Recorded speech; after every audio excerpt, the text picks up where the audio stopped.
Games You Missed is a series where I highlight a great game that may have escaped your notice. If you have any suggestions for games you'd like to see featured in this series, be sure to let us know in the comments. But today we're going to be talking about the Atelier Arland DX Trilogy.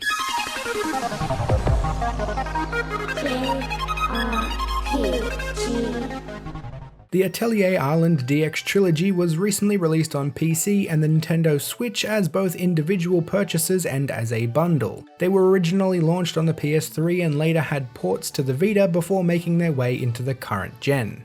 I played both Atelier Rorona and Atelier Maruru back on the PS3, but I only played an hour or so of Totori before life happened and I just never got the chance to go back to it. So I'm focusing on Totori for now, but I have booted up the other two games in the trilogy to make sure they perform the same way. Atelier is a long-running series, but it's still very niche in the West, and taking into account the Arland trilogy launching around the same time as both Smash Bros. And Red Dead Redemption 2, as a digital-only title no less, it's easy to see how you could have completely missed it. And that's a real shame because Atelier is a great series, and I think the Arland games are among the best in the franchise. If you want a rundown of the series, you can check out the JRPG Facts and Histories video I did on it quite a while ago.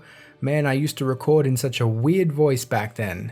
Anyway, Atelier is a perfect fit for the Switch and the Vita did have decent ports, but performance was so-so and it took some obvious graphic hits, making the very pretty game somewhat less pretty. It's perfect for portable systems because the gameplay loop can be enjoyed for 5 minutes at a time or 5 hours at a time. You'll spend a lot of your time in the crafting system, which is alchemy in Atelier, and doing bite-sized quests for money, ingredients, materials, and progression. Character progression is split up into a lot of different levels. You have an alchemy level, a character level which you can increase by battling, and in Totori you've got an adventurer license which you need to rank up by completing set objectives like an achievement system.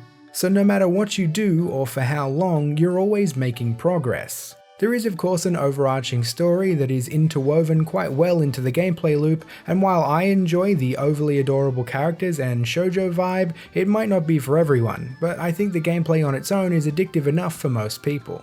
Alchemy is simple but quite deep and very dense. You'll find yourself crafting something to craft something to craft something else. You literally start at raw materials and refine them down to things that can actually be used. Recipes have a difficulty level depending on your alchemy level, and there is also an entire system based around the quality, level, and traits of the materials you use.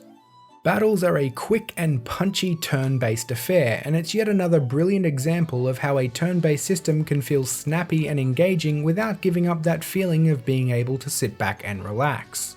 No ATB bars to wait for, a very responsive menu, and a fast forward button all work brilliantly to ensure the flow of the game is to your liking. Quests are more like requests. As an alchemist and an adventurer, there are many people out there who rely on your expertise to take down nuisance monsters and craft them all the wondrous things they might need.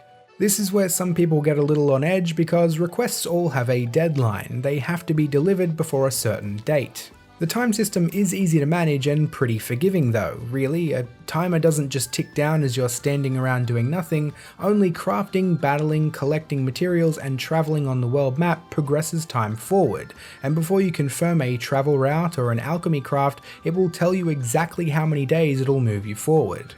It's not much different than how time is handled in Persona, and I think it adds a neat little management aspect to the game. Now the reason I wanted to highlight the Atelier Arland DX Trilogy now, ahead of a full review which I will do at some point, is that in a first for the franchise, Koei Tecmo have confirmed a 4th title in the Arland series launching next year. Up until now there have only been 2 or 3 titles per series arc, and I take the fact that a 4th Arland game is coming as confirmation that I'm not the only one who finds Arland the most addictive and most intriguing Atelier games out there.